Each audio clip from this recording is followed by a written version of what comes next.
dali, maiwanan tayo ng eroplano, dali. Wait lang, yung sandals ko hindi masuot.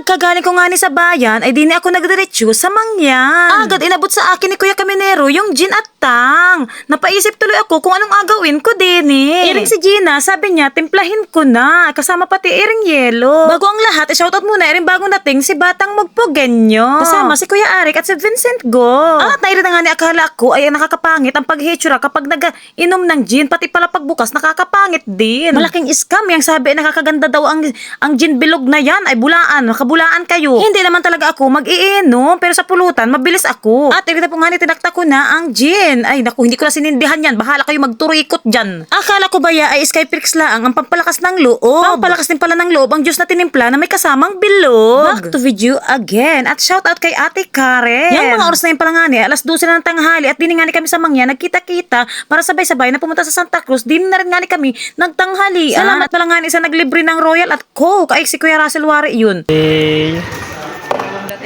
Kain natin. Kahit kami, inapagdumugan na yan. Mayroon pa. May tira pang pansit.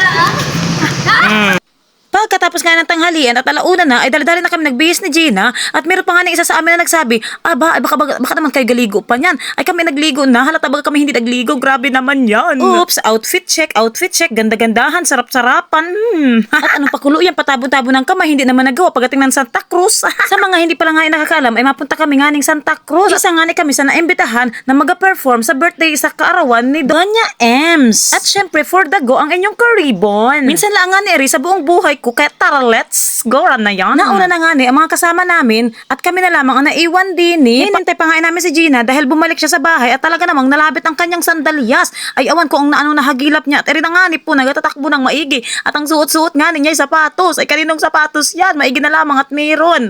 Ay naku, anong pagod Wari? Anong pagod nung sinapit talaga naman? Pagkalapit nga niya sa akin, ay tinanong ko agad siya kung kaya pa ba ganiya. Anong pagod? At talaga naman, haggard na haggard ang face niya. Talagang siya naiyamot na daw sa paghanap. Kami pala nga ni sumabay din sa sasakyan ni Kuya Arik. Kasama pala nga namin din si Miss Daloy, si Kuya Wilmer, si Ate Daisy at si Kuya Randolph. At aring si Gina. Ako pa naman ay malulain. Ay good luck sa atin. Pagkaandar nga ng sasakyan ay tahimik lamang kami. Napakiramdaman Wari ang sarili. At shoutout sa nasa unahan namin kaya Ate Maricel at kay Kuya Ariel. Pati na rin kay Tabiona na nasa una-una lamang. Kagat-kagat ko nga naintindihin pampakalma sa sarili. Binigyan ko na nga ni sina Gina, si Ate Daisy. Akala ko ay dyan bilog lamang ang nakakaikot ng mundo ay pati ring daan. Grabe naman.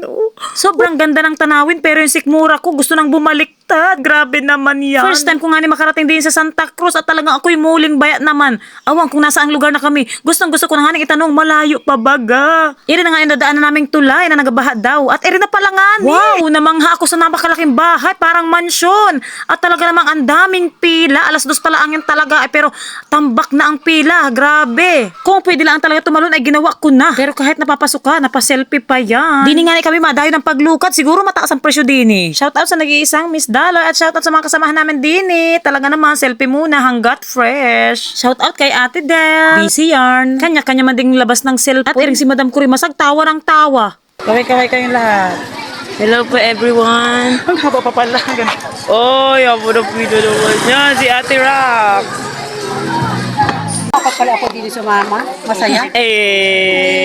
Ismail naman kayo, John. Si Tia.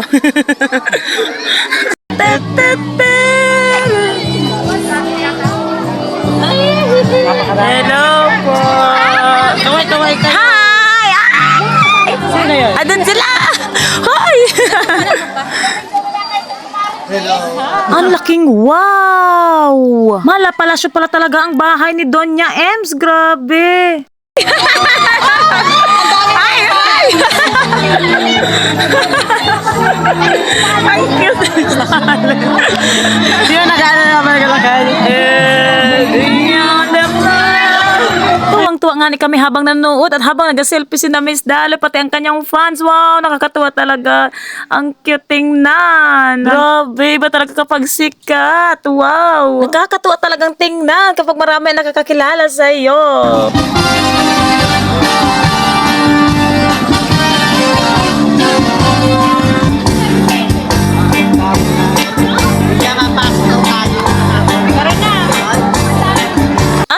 nga ni, pinapasok na kami sa loob at pagpasok pala ang namin ay bumungad na sa amin ang napakagandang tanawin. Pati ering hagdan. Sige po. Sumunod na nga ni kami kay Ate Rax at talagang kahit nga ni hirap na hirap din ay nag-video pa rin. Pagmandi na dapa, di nga ni kami nagdiretso sa 4th floor. At talaga namang huwag ka nang tumingin sa baba. Oh my goodness.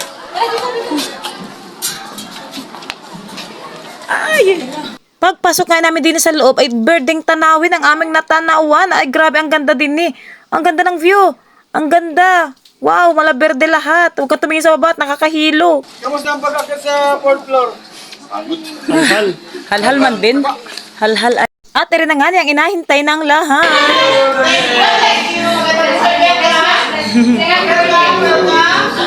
Happy birthday po. Andin eh. Dito.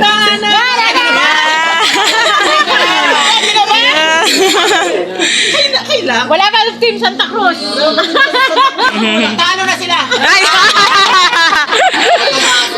Talunin niyo sila. Kasi palagay ko, nag-practice pa. May manok. May manok nga, hindi pa silang props eh. Ako talo na talaga sila.